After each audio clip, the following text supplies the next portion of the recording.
Welcome to the Boring AI Show, the podcast for people who want to understand AI beyond the headlines. We talk about the useful, messy, funny, and very human side of bringing artificial intelligence into the real world. Now, here are your hosts, Tim and Tally. All right. Hello, Boring AI Show fans. We have a special episode for you today. Tim is not able to make it, but I'm joined here by two amazing Mind Over Machines members, Nicholas Detorie and Jared Jones. Here, they are, the software engineer and I would say AI gurus, starting their career journey as software engineers in the age of AI, which is going to be our theme today. Talking to the two of them of how AI has really impacted their career development in both positive and negative ways, and how we as business leaders can support these new generations of AI workers, so to speak, people going to school in the age of AI, and how that's going to impact how we manage them as well. So I think this is going to be a really fun episode. Nicholas and I were just chatting before we hit the record button that both of us are slightly under the weather. So I apologize if we sound nasally. We'll try to make sure that our words are articulated, and we'll definitely have the transcript as well if there's any parts you're like, what was that? But yeah, hopefully it won't impact the show too much. But Nicholas and Jared, excited to have you today. Yes, thank you, Tally. I'm excited to be recording an episode rather than editing it this time. So yes, it's nice to be wearing that hat instead. Very true. And Nicholas is our audio engineer here at the Boring AI Show too. So he has a fun switch of roles here. I know a few things about sound. There you go. All right. Jared, how about you? How are you? Yeah, I'm happy to be here as well. I've listened to the podcast many times, worked on the marketing materials for it as well. It's been a really good season so far, very high quality, very great guests. So I am glad to be part of that list. And of course, AI in development, being a developer for a few years, getting my degree in computer science, um, kind of witnessing this transformation becoming, from traditional coding to now we have AI coding and all sorts of stuff going on in AI. It's been a very interesting time to live through. So to talk about it is just perfect. So I'm excited to be here. Awesome. Glad to hear it. Well, let's start with AI in the news. I know, again, before we kicked off, Nicholas and Jared, you were chatting a little bit about Jared is heavy into the world of soccer, and so obviously that's kind of been top of mind for him this weekend as we record this on June 15th. But Nicholas, I'll have you kick off, the latest and greatest AI in the news. Yeah, sure. So originally when we were going to record this episode, it was a Friday, and this news story had not happened. The news story was that Anthropic's new model, Fable 5, which is derivative of Mythos, had been released, and I was going to talk about that and how I had been using it and what I had used or built with it so far. But then, if anyone had been looking at the news over the weekend that they saw on Saturday, the government basically reached out to Anthropic and said, hey, you got to pull this model. It's too strong, and someone from Amazon, more or less, reported that there was a jailbreak, I guess, effective on this model. And so what is a jailbreak, number one? A jailbreak is basically when you can get the AI model to perform outside of its programmed constraints. So let's say this model is not supposed to talk about biology or offensive cybersecurity.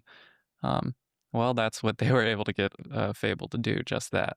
And so that was reported to the current administration. They placed an export control immediately, and then they had to pull the model from all their users, which was pretty unheard of, pretty abrupt, and I knew it was going to be a big story right when it happened. So I'm very curious to see how it plays out. I'm curious to see if they are able to negotiate some way to bring it back. But the first thing I thought of when they got rid of it was, well, the only way they're going to be able to prove that someone, because the new requirements are basically that you have to be from America to use this model. It's not accessible by foreign nationals. That said, half of Anthropic's own staff is made up of foreign nationals, and so it's really unheard of to place this kind of export control on a company like this. Um, and so I don't know all the details. I'm sure there's tons of back and forth stuff going on, but I'm very, very curious to see how it plays out and to see how it ends, because I personally would like to keep using the model. Yeah, I love that. And thank you for sharing. I think that highlights, a really big piece for listeners here of just making sure as we think about, different AI solutions that you're either custom building or using across your organization, or maybe that clients use, really making sure we're clear on, what the implications are on the various users, what its intended use is, red teaming it, making sure that there are, certain risk mitigation pieces in play. So that way, if there is an issue, whether it's legal or there's government regulations posed, you have that transparency to be able to communicate, some of the whether it's unintended or intended consequences of these solutions to help protect yourself. So Yeah, it definitely raises some unique problems businesses have to consider that you probably wouldn't have to expect otherwise if something like this wouldn't have happened. But things you'd have to consider now are like, okay, well, what happens if your company is based around this model and suddenly it's taken away? Does that undermine your business functions? Or do you have a backup plan for which model to use? Um, do you have your own safety guidelines? Maybe what Anthropic says is okay is not okay with your company. So I think it just raises a lot of great questions. yeah, I love that. Makes me think of we have a framework here we call the AI ethics wheel to help kind of outline and frame some of those questions to make sure you're thinking through it. So I love that. Awesome. Jared, anything to add there? I know that you were chatting a little bit about that. And I know soccer is top of mind for you. Anything to add to the AI in the news piece here? Yeah, the World Cup has been on my mind the majority of the time, but AI is still definitely number two right now. There you But go. in terms of the Claude models, it kind of affected me personally because I was actually coding on what, Saturday, Friday, one of those days, just working on a side project, and then I came back to it Sunday night, last night, and the model was gone. I just was trying out Fable and it was just gone. And I was like, dang, did I do something wrong? And then I finally looked over and saw like, okay, that's when I saw Nicholas. He had posted it in our work group chat that both of the models were removed. So that's when I realized, okay, well, they're gone. And I was like, that's really interesting. So hopefully they can bring them back because they were pretty good. But I understand the security issues with it. And I think that is going to be an interesting precedent for the future that these models need to be checked and make sure that any sort of jailbreaks, any sort of issues with them are cleaned out from the start because as they continue to become more and more effective models, it does kind of get a little dangerous, especially in terms of national security, in terms of IT security. So I think it is good to keep checks on these things and make sure that the models being released are safe for people to use. But it is very interesting that something like this would happen. Awesome. Cool. Love that.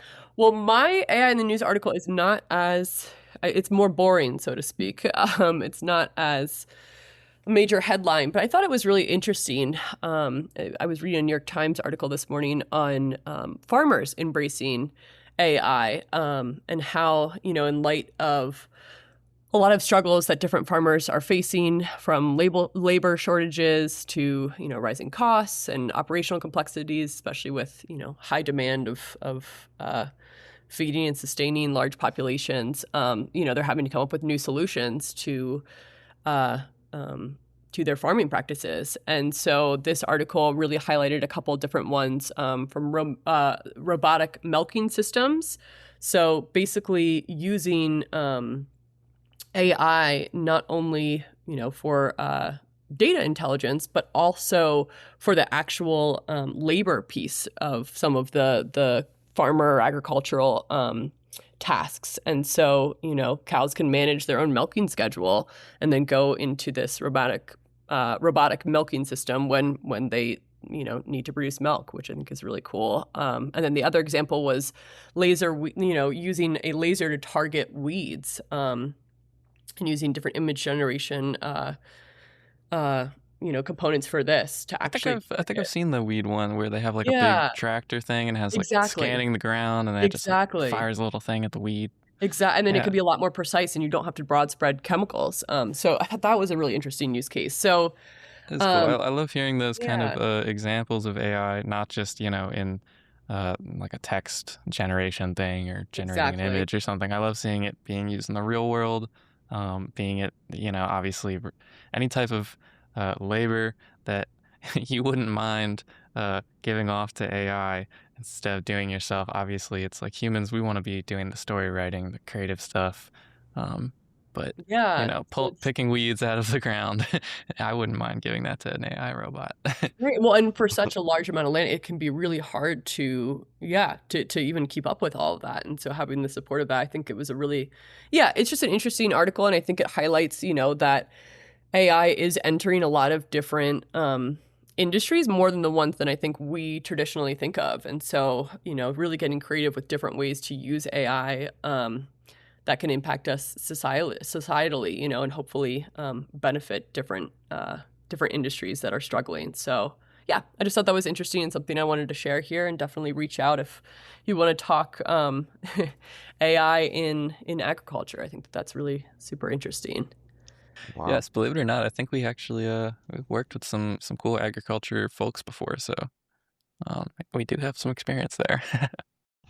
Yeah, Tally, I thought that was the boring article. That was the most interesting thing I've heard this week. There you Um, go. See, it's all relative. That's Love right. to It's all hear. about perspective. Exactly. Awesome. Jared, what is your AI in the news article for today? okay, so Tally, you said you had the boring one, and then you talked about something very interesting. I think I actually have the most boring one today, Let's hear but it. it's a little interesting. So, I took a look at the 2025 Stack Overflow Developer Survey, that they release every year. Stack Overflow, if anybody's not familiar, is the platform that us developers used to go on to find answers and to figure out code if we had issues before AI. This was That's right. like It was AI before AI. before copy and pasting out ChatGPT. It was all copy and pasting out of Stack It Overflow. straight from Stack Overflow. In fact, I've had many professors tell me in the past that um, don't try to reinvent the wheel yourself. Just go to Stack Overflow and copy and paste. And I definitely took that advice when I was getting my degree. So uh, Stack Overflow, so they released their developer survey talking about, of course, AI is a huge talking point with Stack Overflow. Personally, I thought Stack Overflow might have dissolved at this point or started going away just because, everybody has the AI to talk to. Now they can ask AI the questions, this and that. We don't need like the form of developers to talk to anymore. But no, it's actually the opposite. And the developer survey actually reflects this pretty well. So the big kind of overarching story with the developer survey is that developers are using AI, but there's a big gap in trust. Um, for example, in the survey, Stack Overflow reported that 46% of developers distrust the accuracy of AI tools, while only 33% trust them, and just 3% highly trust them. Um, so it kind of says that AI is useful, but developers still need real skill to kind of verify what it produces. Um, and I just thought that was interesting because, like I said, I thought by this time, Stack Overflow people would stop using it as much, or people would start, just going with what the AI says. But no, it's really, a lot of developers, find AI useful, but in terms of actually trusting what it outputs, there's kind of a gap there. Now, this was the 2025 survey, so things might have changed by now. Definitely in 2025, I kind of felt the same way. AI was definitely useful and it definitely made me more efficient as a developer, but there was times, especially with the earlier models, where I'm just like, look, that's completely wrong. Claude, that's completely wrong. Chat, that's completely wrong. Um, Nowadays, it's gotten a lot better. I feel like the models are a lot more accurate. But I still kind of feel that need to verify what chat is saying, verify what Claude is saying, before I put out something, because I'm all about quality. I've always been a quality type person. I like listening to quality music. I like watching quality movies. I never watch a movie under 7.5 on IMDb. So I like putting out quality stuff, and I know that with AI sometimes that quality can be a miss. So um it's just I think that gap in trust is very interesting with developers. What do you guys think? It's a great point. I think that it really comes down to well, when we're talking about trust specifically, um, obviously, we talked about copying and pasting stuff out of Stack Overflow and ChatGPT. Obviously, uh, I think there shouldn't ever be a scenario where you're, you know, giving up 100% trust to some AI tool to complete your work. I think there always should be, a human in the loop type of thing, even if it's like a 1% of that loop. Um, that said, that 1% is important, right? So maybe your AI is doing 99% of the work, but you just have to make sure that, it's making the right decisions. That's not a huge ask, but you're going to get a huge output out of the work that you're doing. And so, uh, in terms of quality and whatnot, I think, you're totally, totally right. It's what's important. And we have to stay on top of that stuff because these tools are very capable of creating a lot of hoopla. Um, and so, um, yeah, I think you totally nailed it. We got to stay on top of it. And Yeah. quality in general, it's like, that's also another theme with AI, right? And so they try to push, um, speed and delivery over quality sometimes.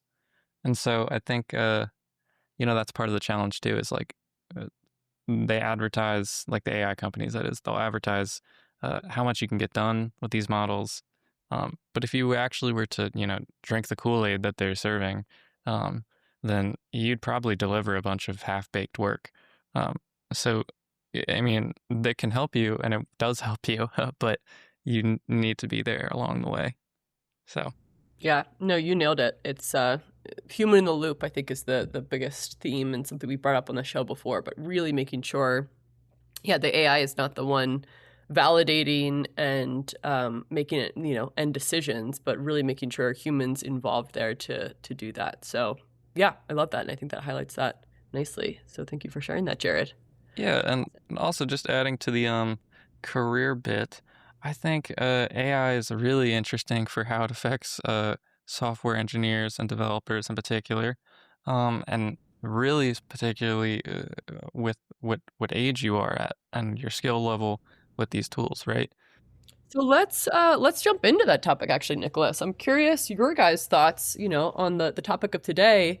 How do you think AI can let's start with benefit. I know there's pros and cons, but how do you think AI has personally or can benefit folks starting off in the developer space? And Jared, I know that you mentioned earlier in the episode around still going to school, and I'm curious how it's impacted your schooling as well. I know we touched a little bit on this on a previous episode with Jesse Jordan, but yeah, let's Nicholas, let's start with you. Sure, yeah. Um, so I'd say, it comes down to, well, if you're someone that's uh, skillful and talented, or thinks that you could do a whole lot of different things, but you're not sure what to do, AI is one of those things that uh, just changes the landscape of how you strategize. Because uh, prior to AI, you might have had people with 30 plus years of experience programming, right? Now, moving into 2023 and beyond, you'll have people that have just gotten into programming, like myself. Although we're, I'd say, programming fans prior to 2023. just not as much in the weeds. And so past 2023, it's like this whole opportunity and barrier to enter this opportunity shifts. And so to me, it's this really great thing because it makes it more accessible.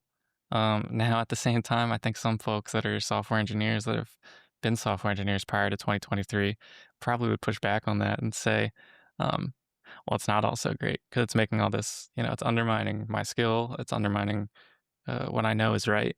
Um, and those people are totally right, like 99% of the time. So, uh, it's definitely a challenge where everyone has to strike in the middle. I think if it, as an individual, just trying to get ahead, I think it really, helps bring things on a more even playing field.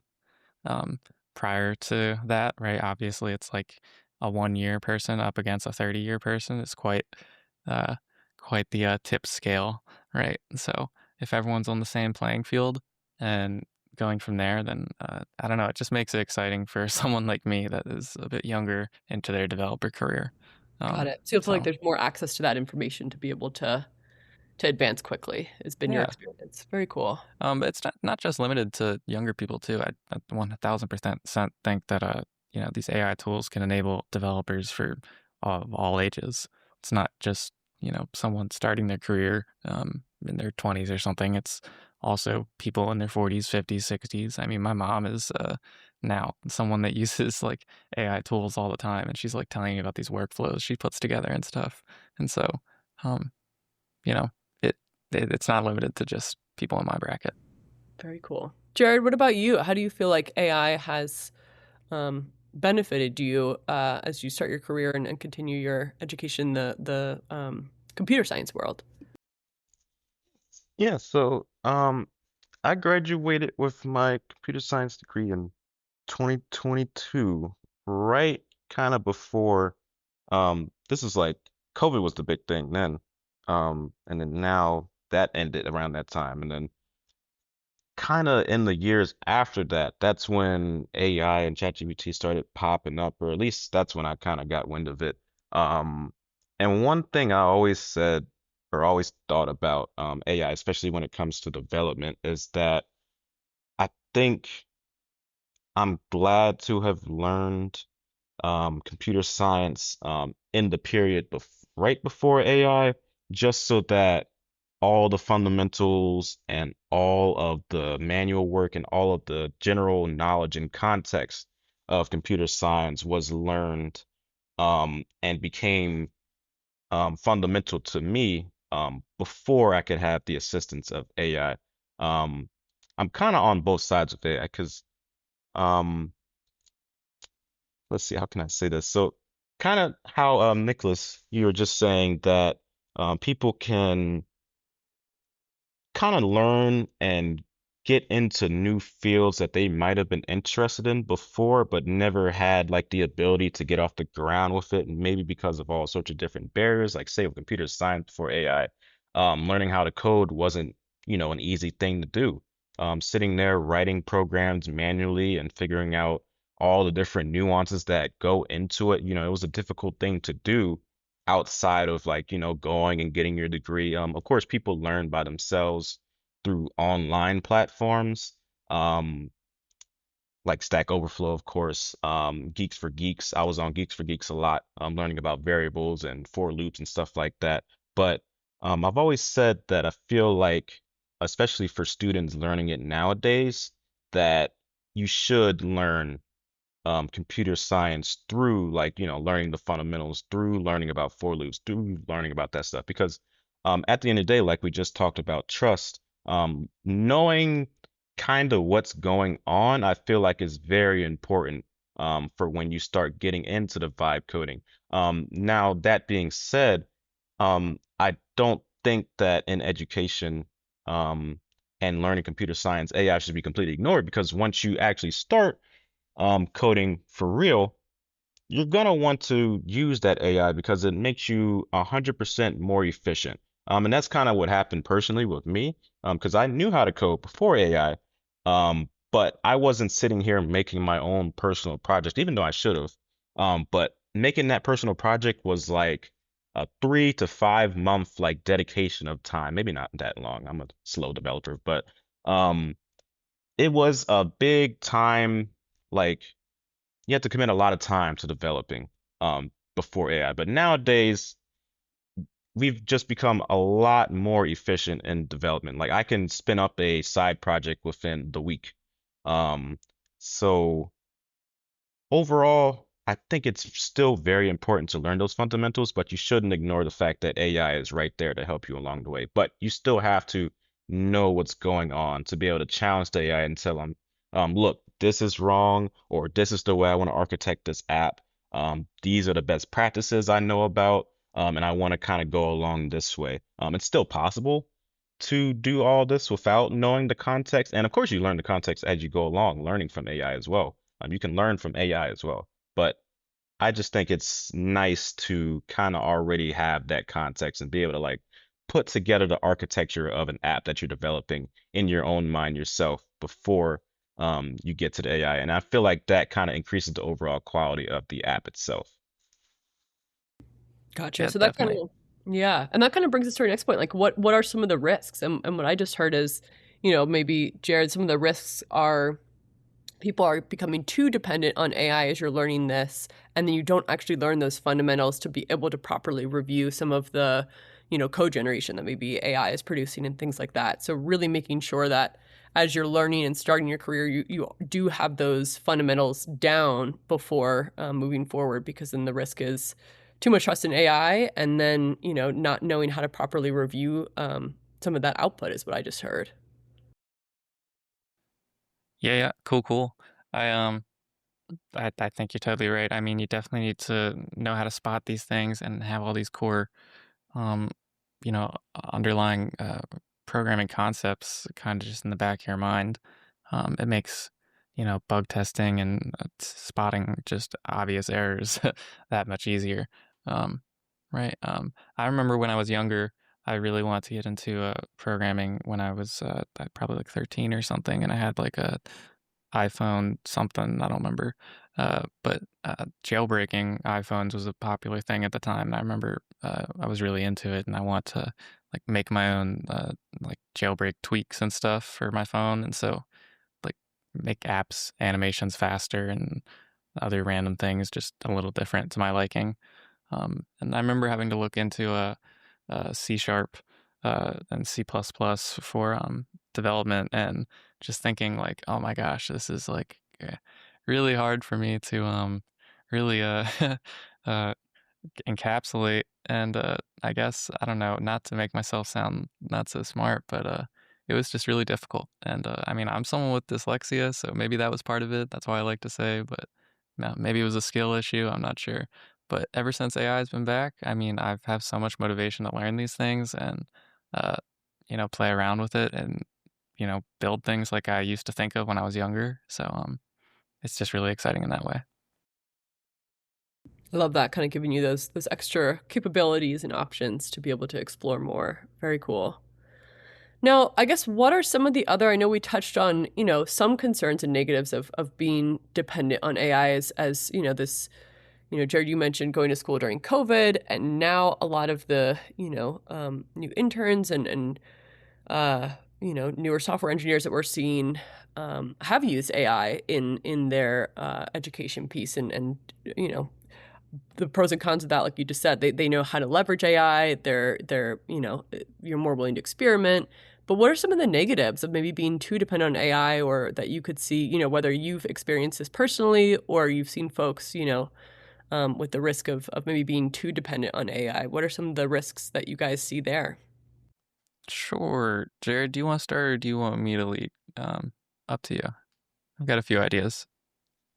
Um, I can speak on one thing really quickly.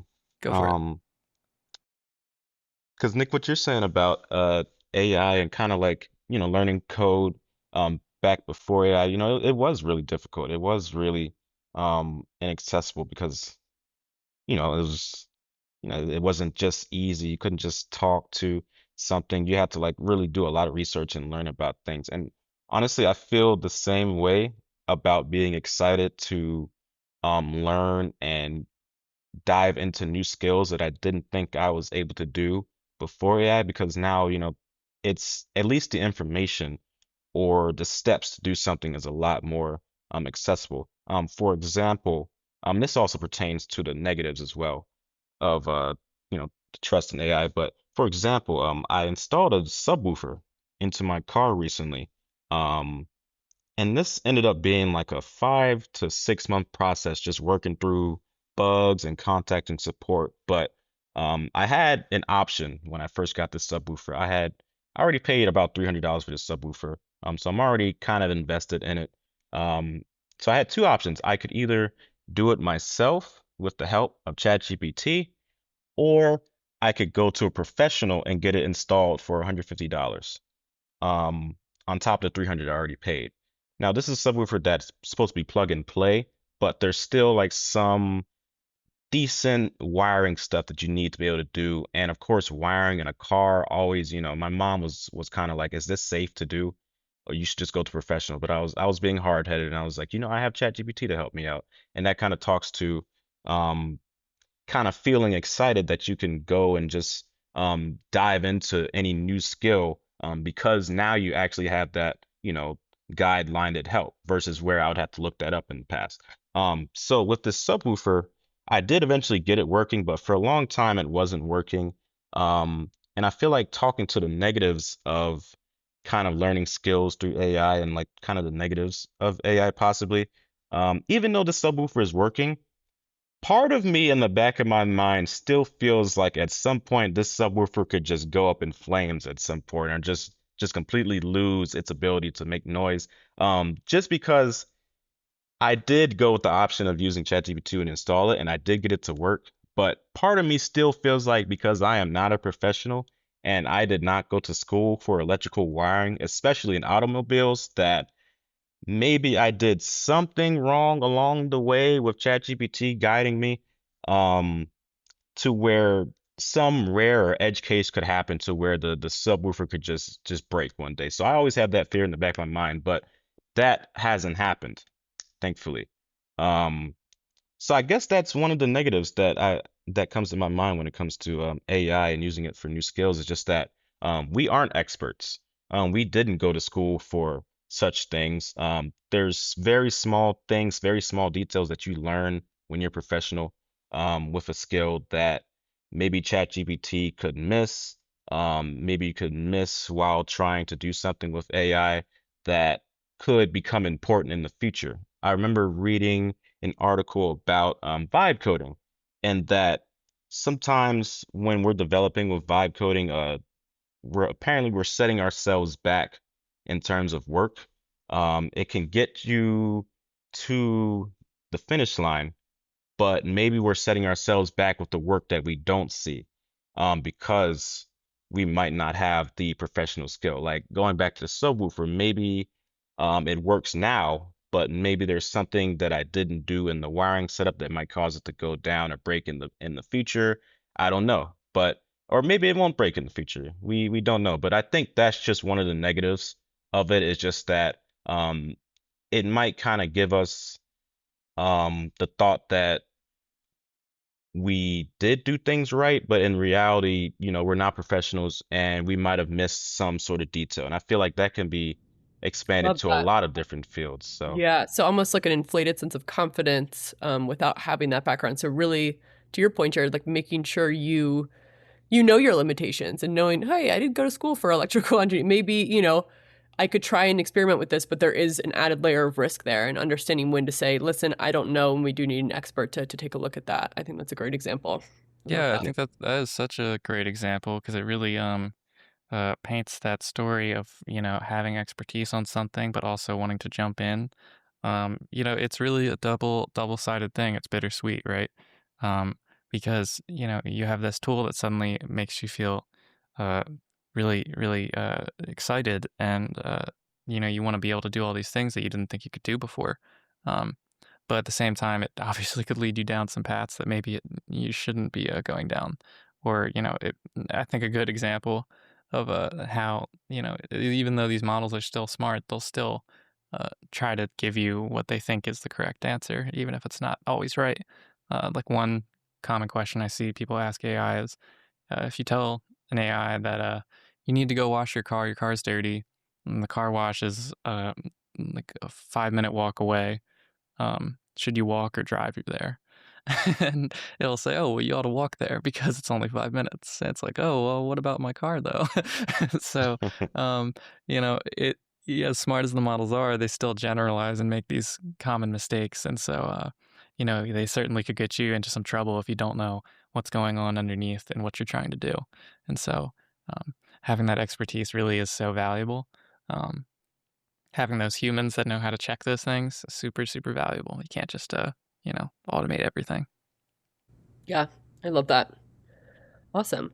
Well, I guess, and, a final question here for you guys is, as folks who maybe do have, some dependency on AI enter their workforce, how do you recommend managers, maybe work with these folks, how do you recommend, like you said, Nicholas, like seeing folks out there, who are using AI maybe too much or don't know where the line is with their expertise versus trusting AI.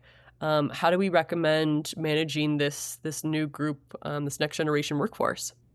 It's a great question. I think, it's probably somewhere in between. You want to keep people excited, right? You want to keep people willing to do great work, right? When people are excited about their jobs, they do better work. Um, and so, uh, you know, you don't want to get rid of that, but at the same time, you also want to, emphasize the importance of, obviously quality. I think we talked about in the last episode or 2 episodes ago, slow manual work, where you really get, um, an ideated output is exactly how you want it. Um, so, yeah, I'd say it's somewhere in between there. Yeah, so what I'm hearing is almost, maybe making sure there are clear user standards, clear quality standards for this group and making sure they understand where quality is and maybe having processes and workflows built out that, some maybe, need to exclude AI so they understand how to use it, how to do a process without, the assistance of AI. I think that's a fair point. What about you, Jared? What are your thoughts? Um, I I just think the human in the loop is um just the most important concept when it comes to AI in the workplace. Because AI it definitely can very much so help people be more efficient. We can work alongside AI, but just having that human in the loop, making sure to check things and um just kind of keeping the quality up to a standard, kind of like Nick was talking about, just keeping standards up. Because AI is definitely very helpful. It definitely makes us a lot more efficient, but I think people are still lazy away from AI, So I think just making sure that people are kept to a standard, making sure that there's always a human in the loop checking what the AI does, not just straight up shipping exactly what the AI says, and just checking things, checking over things, making sure that the quality is there. I think that's really the most important thing. Yeah, I love that. I'm almost thinking, when you say that, Jared, like human in the loop is really critical for, managing AI coworkers. And I'm hearing that also for, for like new interns or somebody who's just starting, we wouldn't want them delivering and, we would still want almost a human in the loop there. So using that same strategy to make sure more senior folks or folks who do have that knowledge can check that as well and make sure that they're checking their process and that they have the information needed to grow and be able to eventually get to that point as well. So, yeah, it's interesting. To me, the human loop applies not only to your AI coworkers, but to this next generation workforce as well, which I think is really cool. Awesome. Any final thoughts before we go to the use case segment of this podcast? I think we are ready for the next section. Jared, are you? Yeah, Let's I do think it. I'm good too. Perfect. Let's do it. All right. Well, what's the latest use case that you guys have used AI for recently that you think the audience might be interested in hearing about? Nicholas, let's start with you.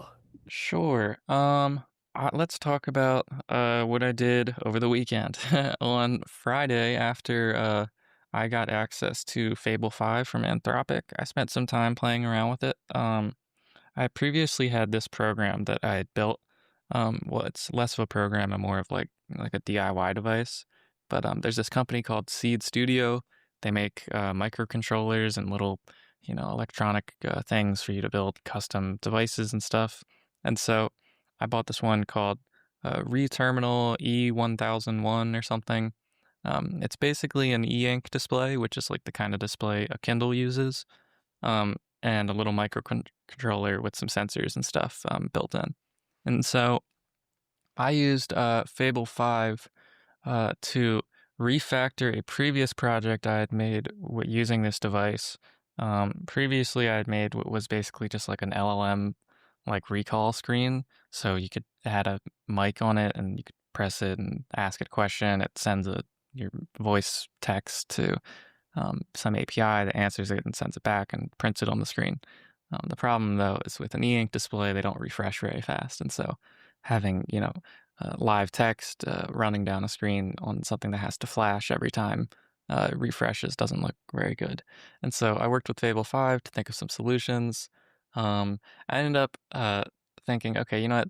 The kind of project that I'm using this device for really isn't ideal for the type of screen that it is. And so I thought maybe a newspaper or something like that would look better. And so I worked with Fable 5 to create basically uh, what I call the Daily Detorie. And it's like a news segment that shows, the news that I'm interested in. It's formatted like a typical newspaper with like columns and, the images and the captions and all the different sections and whatnot. And so I think it's pretty fun. It pulls some RSS feeds, and then after it does that, it prints the information to an LLM, and then an LLM ranks what the top most relevant article is, um, puts some images on there.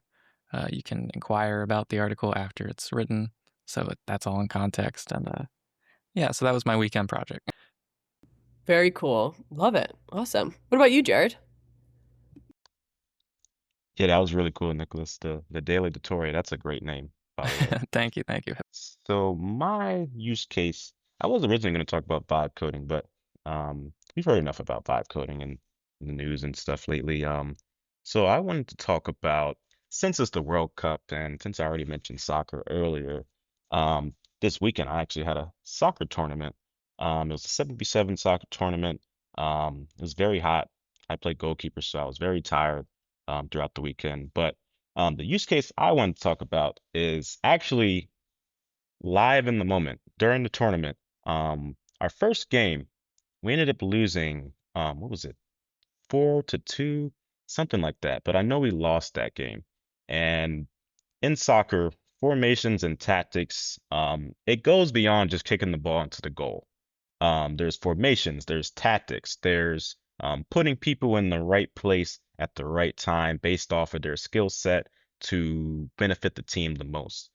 So after this loss, um, I thought to myself, man, we really need to change up the formation. We're not getting into attacking phase as much. We're not defending as well as we should. This is just not working out as we should. Um, so I pulled out my phone as my teammates were discussing because I wanted to just get some of my tactical thoughts onto paper or at least, just try to figure something out. So I pulled out my phone and I asked Chat GPT, hey, we just lost this game. This and this happened. We have this type of person. We have this type of profile on the team.